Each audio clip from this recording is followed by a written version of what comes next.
So, welcome to you all for William Kentridge 5 Themes, and a special welcome to Neil Benezra, Director of the San Francisco Museum of Modern Art, which was the originating institution, along with the Norton Museum of Art, of this exhibition.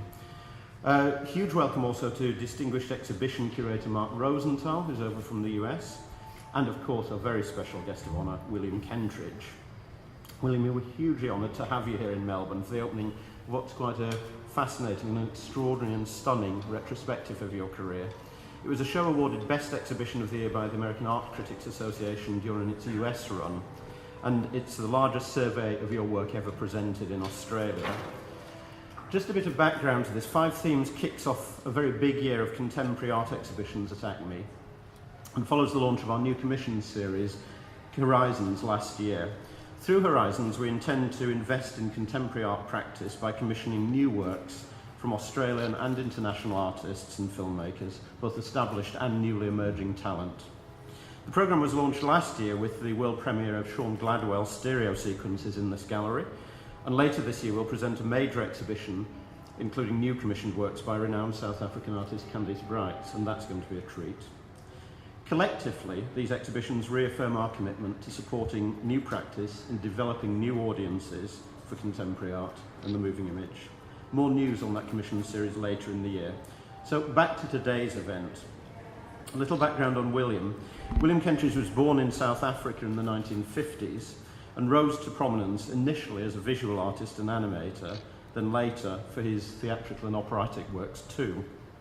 He won international acclaim for his stop-motion films of charcoal drawings, where he himself is often the subject or the agent. A central theme of William's work, of course, has been this immense and compelling subject, his native country's struggle with the dark social and political history of his home country in the pre- and post-apartheid eras, and it does inform and permeate virtually all his work. William's work is both melancholic and magical and uplifting and funny. It's inspired by sources as varied as European and Russian art, literature and thought, theatre, opera, music and early cinema. William has a startlingly direct gaze on human affairs. It speaks compellingly of life's ambiguity and its fragmentary and contingent nature, and I think it's one of the things that at every layer it speaks directly to us. Kentridge uses archetypal characters to build whimsical, poignant and playful narratives in which good and evil are both competing and inseparable forces. 5 Themes powerfully illustrates this poignant and poetic lens and his unique sensibility, and it's expressed through over 60 works of animation, drawing, prints, installations and sculpture in a truly magical exhibition. Briefly, the 5 themes are these. First is Occasional and Residual Hope, Ubu and the Procession. This was inspired by the Alfred Jarry play Ubu Roy and those strong themes of corruption, cowardice, which Kentridge developed in the mid-1990s as a series of etchings in the animated film Ubu Tells the Truth, where he explores themes of truth and reconciliation. The second section is Thick Time, Soho and Felix, and this features the well-known and recurring fictional character Soho Eckstein, an overbearing businessman with an uneasy conscience, Soho's wife and his sensitive alter ego Felix Teitelbaum. In the animated shorts 9 Drawings for Projection, Kentridge traces the lives of these characters during the last decade of apartheid in Johannesburg. The third section is Parcours d'Atelier, Artist in the Studio, and this explores William at a crossroads, spotlighting his own creative practice. As ideas for a film, drawing or sculptural work emerge and are realised, and it looks at that creative struggle to make the work come out. This section includes a tribute to early French film director Georges Méliès, in the projected work 7 Fragments for Georges Méliès. The fourth section is Sir Astro and his master's voice, the magic flute. In 2005, William directed a renowned production of Mozart's The Magic Flute for the renowned opera house La Monnaie. It inspired him to create several films, drawings and extraordinary projected theatrical installations, which you'll see here. A fascinating and entertaining, very entertaining body of work, which explores the contrasting states of darkness and light in Enlightenment thought and politics, and how this plays out today. The final section is Learning from the Absurd, the Nose, and this centres on a quite virtuoso multi-channel projection work made alongside Kentridge's landmark 2010 production at the Metropolitan Opera in New York, of Shostakovich's opera The Nose. The work I Am Not Me, The Horse Is Not Mine is an installation of projected films that examines Russian modernism and the political environment and repression of the Russian avant-garde during the 1920s and 30s. In total, tackling issues of social oppression, reconciliation, and the transient nature of both individual and shared ideas and memory, William's work deftly combines the political with the poetic in a quite unique and compelling vision. We're exceedingly proud to be working with Neil Benezra and the SF MoMA team, who are over here to bring 5 themes to Melbourne. And as you'll see for yourself very shortly, it's a quite remarkable exhibition. So that's enough for me. You really want to hear from William Kentridge, so let me welcome him to the microphone. Thank you. Obviously, the bulk of what I have to say is in the rooms behind me, so I'm very happy to answer any questions that any of you have for it, but I'll say a couple of things about the exhibition, or really more about the process of working. I think the center for the work of the exhibition, the center of the exhibition and the center of the work itself is the studio as a category. The studio both as a physical place in which the work happens, but more than that as an emblematic space where there is a meeting between what the outside world throws in, whether it's through news reports, through things seen, through conversation, through books read. So that's the outside world coming in, meeting on the sheet of paper a whole series of projections onto it that come from the artist outwards. And if one thinks of each drawing or each screen of the projections as a kind of membrane, that thin surface on which there's this meeting between thoughts coming in from the outside world and making sense of them from the artist outwards, that's a kind of scheme for understanding the exhibition. So there is a lot of references to South Africa's politics in them, to things happening in Johannesburg, to private parts of one's life that come in. And they're all allowed in, much as you could say on a screen, anything can hit it, anything can come against it, and different things get picked up in different ways. So in some of the series it seems a much greater emphasis on looking at the social or the political. At others it's much more personal or private.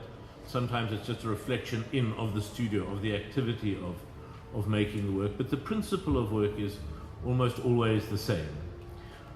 And one could characterize the studio as a safe place for stupidity. In other words, a space at which ideas can be tested, played with, before they are evaluated. So everything gets the benefit of the doubt in the studio while it's being made. And some of what is made in the studio is then allowed out into the wider world where it can be looked at with a more critical eye. But it's very important to understand that the work itself doesn't start with a kind of clarity or final meaning that may be evident when one looks at an exhibition.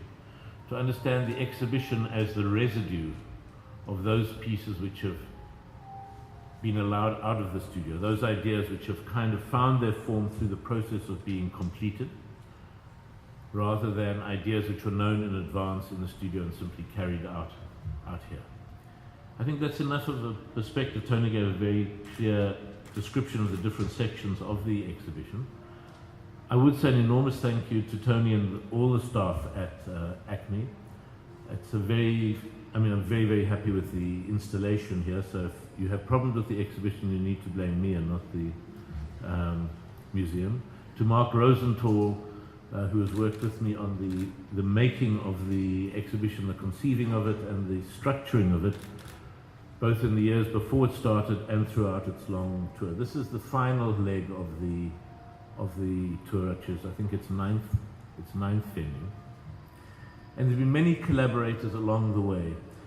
I think for me, which I can say is I had not so much to do with it. The most remarkable piece is a piece, Black Box, which is a theatrical automaton in the section on the magic flute, which was made, the drawings I made and the ideas, some of the ideas I had, but the actual realization of those was done by two people in Sweden, Jonas Lindqvist and Ronald Hallgren, who have also followed the exhibition from venue to venue, putting it together, making sure it continues working. And an enormous thank to them and the people from the originating museum, who have also traveled with the exhibition, installing it in all its different ways.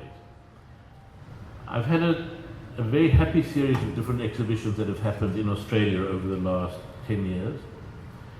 A lot of the work has been connected to Annandale Gallery in Sydney, where an exhibition happens later on in the week, but also with the Sydney Biennale, with the Art Gallery of New South Wales, and I'm very happy to be here in Melbourne. I'm happy for any questions. Thank you.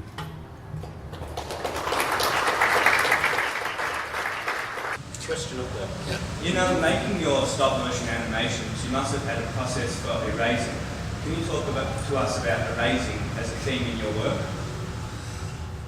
Yes, the animated films, as you'll see in the second theme, the 1 hour long set of short films that are in the room, are done with charcoal, but instead of thousands of different drawings to make an animated film, to make a 10-minute film, it's maybe 50 or 60 drawings, which each drawing has many hundreds of alterations made to it, additions with charcoal and subtractions with an eraser. So erasure becomes, and physical erasure with a little plastic eraser, is both a fundamental part of the technology of making the films.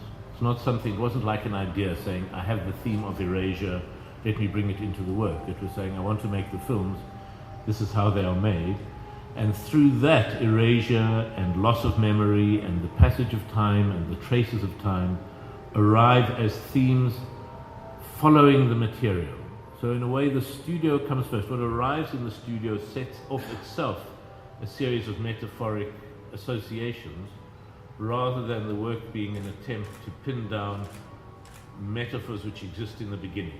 It comes from the image and the technology outward. I just like to ask, not so much a specific question about your exhibition, but as you as an artist, I've interviewed various different artists over different mediums, authors and so forth, and they talk about the importance of drawing in their work, some for research and when they really own something. And obviously a lot of your work, even the animation stuff, refers back to that use of drawing. And I was just wondering if you could talk about the importance of that in your work. Yes, I think that everything comes back to drawing in two senses. One in the most literal, that it starts usually with physical drawing, and even a theatrical project which may take 2 years to make, although it ends up on a stage in a theatre, 9/10 of the work is alone in the studio making the drawings and the animation for it. But it's drawing in a different way also. If you are drawing, the assumption is you will start with a blank sheet of paper and you'll start making marks on the paper, and depending on how those marks are and what they are, they will suggest a continuation and a completion, so that the activity of completing the drawing is the process of working out the ideas of the drawing as well. And so when I'm working with a theatre project, the hope and the attempt is to try to have the same strategy, not to start from a clear idea, which one simply executes, but to allow the process of working with the actors, with the material, to also be the process of knowing what one is doing. So the films are never made with a script or a storyboard. They don't start with, here is the story, this I'll carry out. They start somewhere in the middle, and there's an image or two images, and then they develop as one would a drawing. I mean, ironically, in my sketchbook, there are very few drawings. There are mainly notes, written notes. But even those are a kind of drawing.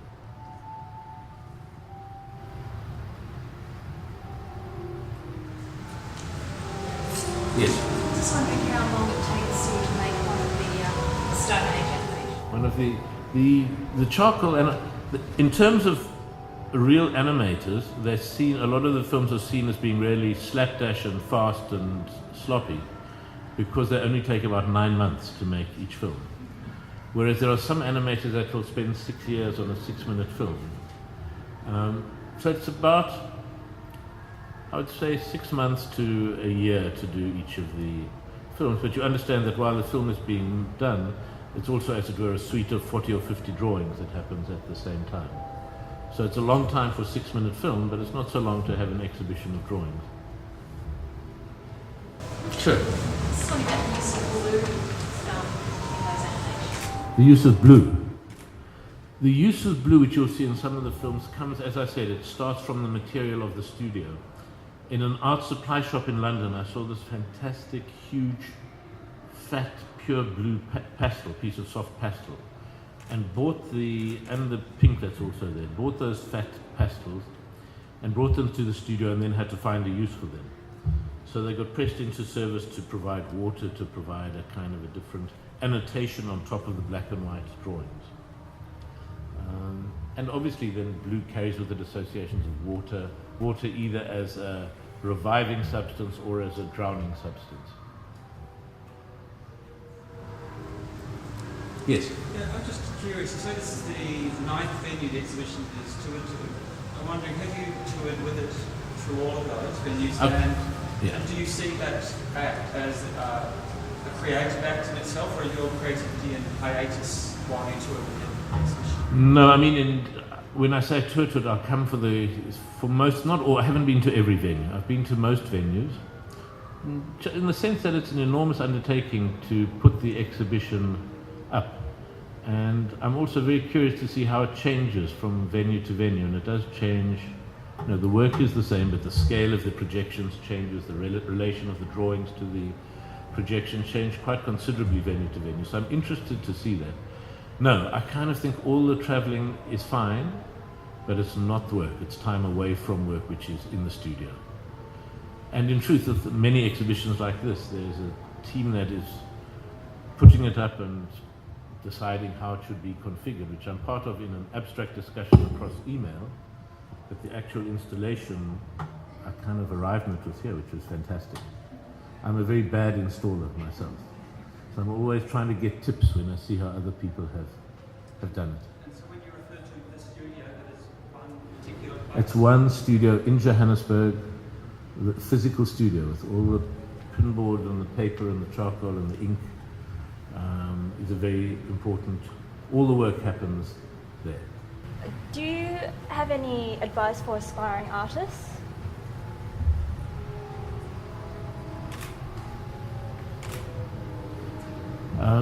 Gosh, there's a lot, but my sense about advice is that no one ever listens to advice unless they already know what you are what you're telling them, or there are particular words they need to hear at that moment. So I could give advice about giving your own work the benefit of the doubt. Don't feel you have to understand what you're doing before you do it. Do what you're good at and enjoy doing, and in the end people will respect you for it. I could tell them it doesn't matter what the subject is that you are drawing or making, because in the end it will always be about you. But I would be anxious to give abstract advice. Thank you. I think that's probably a very good time for us to unless there's any last. That's probably a good time. William, thank you very much. Thank you.